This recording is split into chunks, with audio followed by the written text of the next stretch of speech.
Hey guys, it's day 7 of your Law of Attraction journey, and today we're taking on the subject of allowing. The allowing energy. What is allowing energy? How do you formulate it in your life? And how do you come more into this energy of ease and flow so that life doesn't feel like such a struggle, so that you don't feel as though you're trying to create from an energetic standpoint where you're not tapping into the life force of who you are. So we're going to talk about what is allowing energy. So allowing, the definition of allowing is to permit, to allow, right? To permit something to happen. So oftentimes in our energy fields and in our minds, that monkey mind that creates from a place of the past, it creates from a place of our past belief systems, from the belief systems that we hold, from things that we've lived over and over again.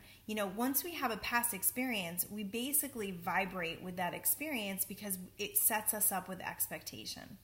So if you were to take the energy of allowing, it would mean that you don't necessarily have to figure everything out, that you can be in a state of setting a very strong intention for yourself. This is the direction I want to go in. I'm going to put my focus towards what I really want. And then I'm going to allow. This is not about being passive. This is not about being lazy. This is not about, laying around and waiting for things to happen to you. Because if you're waiting for things to happen, you're in the vibration of waiting. Allowing is about being in tuned to the energy. Allowing is about not having things have to be a certain way to fit into the picture of what you really, really want. So it's allowing things to come from different places that you did not expect, that you did not necessarily have the vision for. It's allowing yourself to look for opportunities and to stay open to possibilities.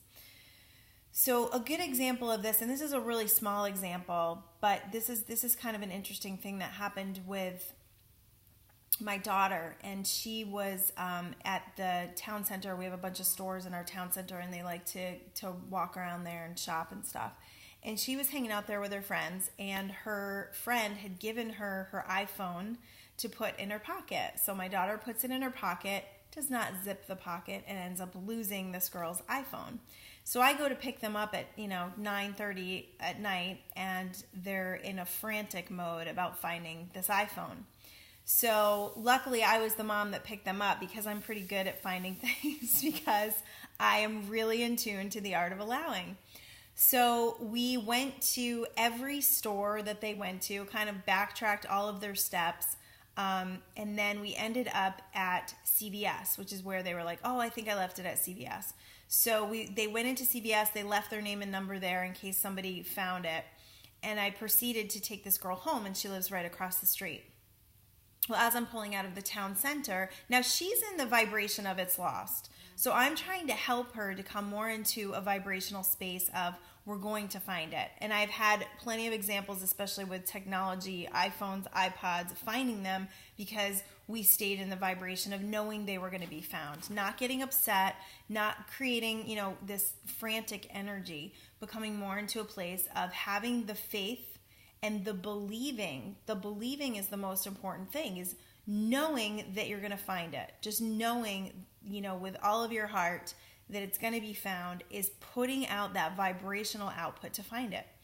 So we leave the town center, and as we're leaving, the girls say, oh, someone pushed you in this bush right in front of CVS. So I turn around, we go back to the town center, and they start looking in the bush. Well, it's dark out. So this girl comes back to me and she says, well, it's dark out, but I'm sure that it's in the bush, so we're just going to come back in the morning. So I feel so much better, right? So now she's not in the vibration of it being lost. She really believes that it's there in the bush and it's going to be found. Great. Leave the town center again, and we're pulling into her neighborhood. Like I said, it was right across the street. As we're pulling into her neighborhood, CVS calls and says they found it. I mean, this was within 5 minutes of her letting go, of her allowing, being in this place of belief, she found her phone. And I just thought that was such a cool example of allowing the energy. Now, if you wanted to take something bigger, let's say you want a new job. Let's say you're really unhappy at the job that you're in. Now, the place that you're in right now, being unhappy in this job, and believing that you'll be happy when you get a new job is a vibrational difference. See? Because you're down here being miserable with your job, and up here is all the happiness of the new job, but you're not vibrationally aligned with the new job. You're not allowing the new job because you're too miserable with the job that you're in. So the key to finding a job that you love and that you're happy with and allowing that opportunity to come to you is this. Put yourself in the place of that new space. Allow yourself to envision what it would be like, how you would feel if you got up in the morning and went to a job that you loved. And then do your very best to find all the things that you like about the job that you're in right now. By doing that, you're tuning your vibration to what you love, to what you like about the job you're in right now. And you're allowing yourself, you're upping your vibrational level by allowing yourself to feel a little bit better about the job you're in right now. Then you act on your inspirations. So if you feel inspired to look for jobs on the internet, if you feel inspired to look in the newspaper, if you feel inspired to go to interviews, whatever you're feeling like is a good direction to go in is going to be that journey towards allowing what you really want. This is not about holding on too tight. This is not about, saying if it's to be, it's up to me, I've got to do this. This is about inviting in that divine energy, inviting in that quantum energy to support you in what you truly want and what your desires really hold. So if you desire a job that you love, that you can go to, that you look forward to, you deserve that. And the mere fact that you have that desire within you means it has the ability to manifest. Let me say that again. The mere fact that you have a desire means you have the ability to manifest it. The reason why it hasn't manifested up until now is because either you have been too much in the vibration of not having it, which means that you're living in the lack of it. You're miserable because you don't have it. You're, living in a situation where you're focused very much on what you don't want. You're very focused on that job creating misery for you or whatever it is. Another good example of this, and this is a little bit bigger, so this might feel a little easier to understand. Before we moved into this house, we lived in an apartment complex. It was a big apartment. It was like an 1,800 square foot townhouse, and it was nice. It was a great place for us to land in California. We were extremely happy there for some time. But it was an apartment, and it's apartment living, so there's lots of people around. It's very condensed living. It was noisy. They did a lot of maintenance and leaf blowing and things that really affected my day in the way that I like to be surrounded by peace and quiet. So our year lease was coming up, and I got into a little bit of frantic energy. I got into a little bit of looking online, going and looking at houses, trying to make it happen, getting kind of crazy. So the very first house that I found that I looked at, I fell in love with. Fell absolutely in love with it. It was the house that I wanted to live in, and I got really excited and really focused on that one house, right? Limiting myself to this one house. And this is interesting, though, because things came from that one house. So what that one house did, which didn't end up working out, that's not the house that I live in, and I'm thankful that I don't live in that house for a few reasons. But that one house made me go to the leasing office and sign my papers to leave. So you sign your papers to leave within 30 days. If you don't leave in 30 days, it's okay, but you need that or else they're going to charge you another month's rent. It's like your notice to leave. So I did that. That house proceeded to fall through. Another couple, they had accepted another couple and not us. That house was way more expensive than the house that we're in now. It was also way out of town. It was on the other side of town, and we live right in the heart of our little city, which is way more convenient for drop-offs for school and everything that I have to do with the girls. So through the next couple of weeks, we ended up going, and my husband said, we're going to have to sign another lease. We haven't found a house. Let's just stay here for another year, really save money and come into this place.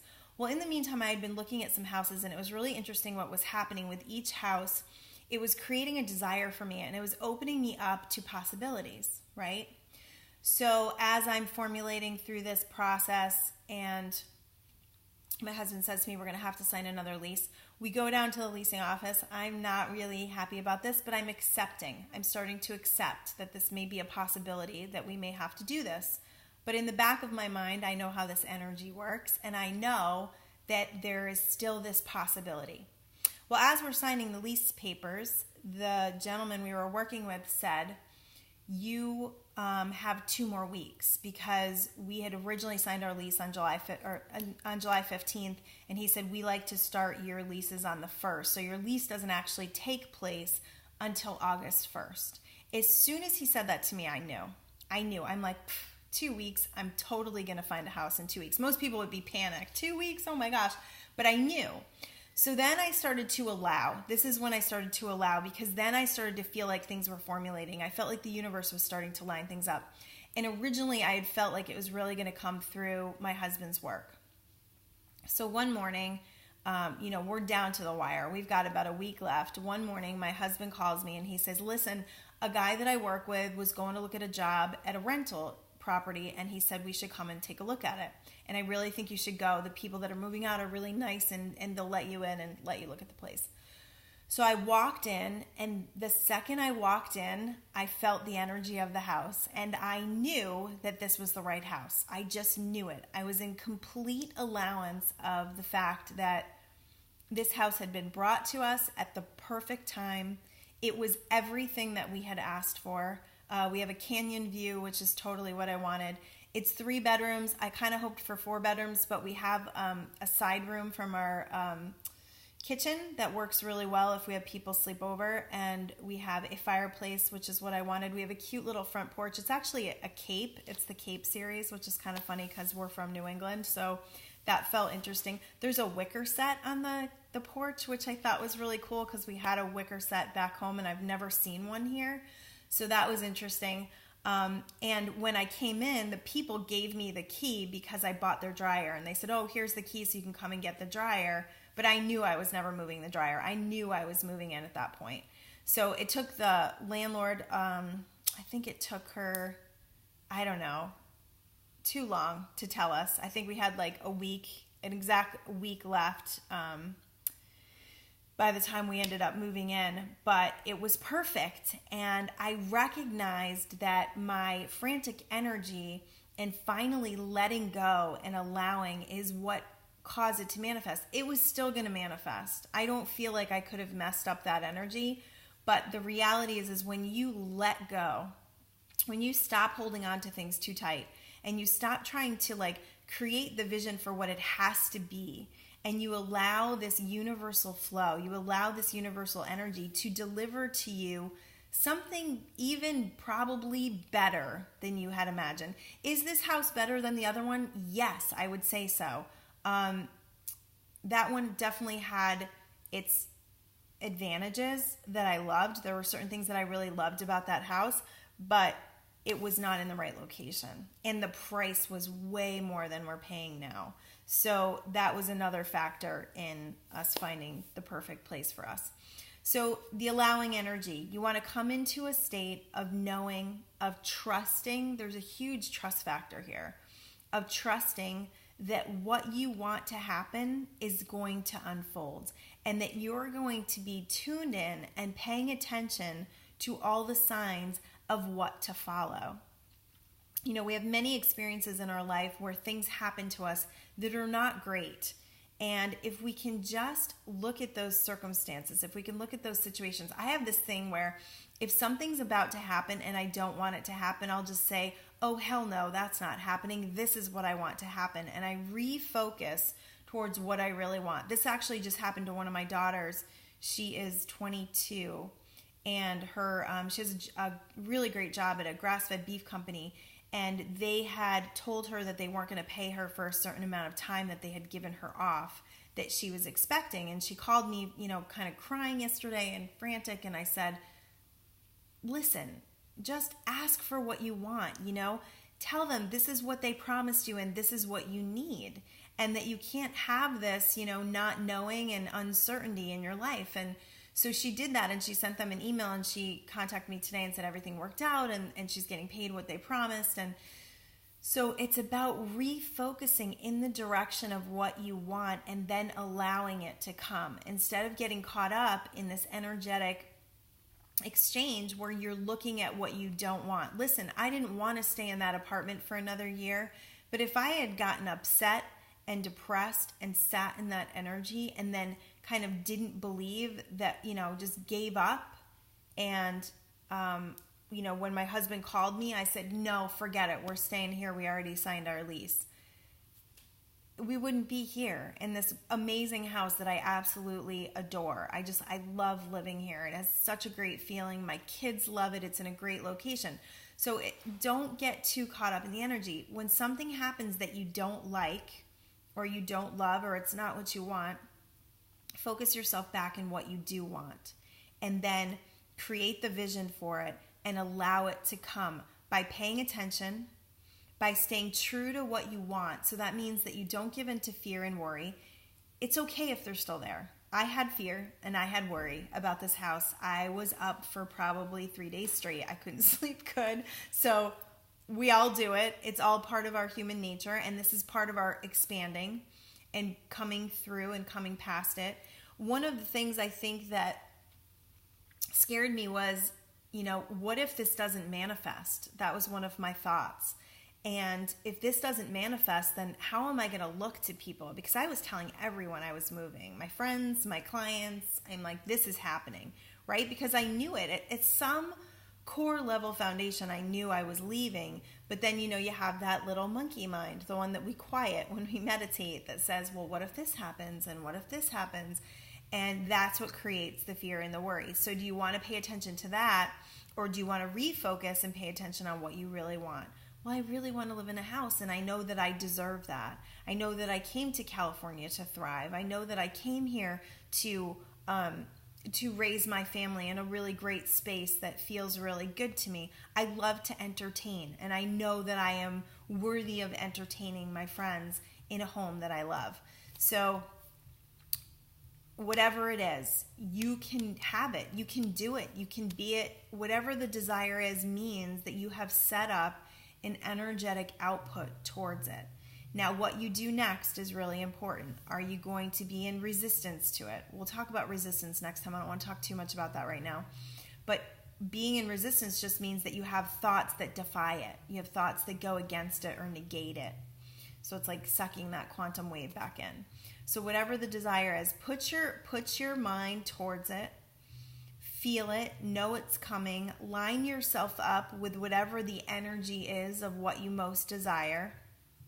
If you want to live in a high vibration place, you've got to be at a high vibration. So you got to do all the exercises. You got to do all the things that make you feel good. You got to focus on what you love and stay in the present moment. So as far as allowing goes, whatever it is, I'm going to tell you is completely possible. Just check your energy about it. Am I trying too hard? Does this feel hard? If it feels hard, you are not allowing, because the energy of allowing is ease and flow. And I always intend for ease and flow in every experience. Ease and flow, because that's what we want. We want the flow of the energy. We want the flow of the life force to come through us and to express itself in the way of creating our desires.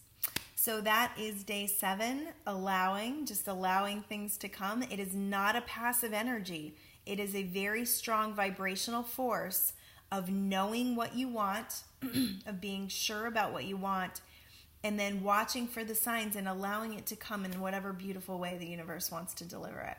So that is day 7, and I just allow you all to create your desires and stay on this journey with me. Thanks. Peace out.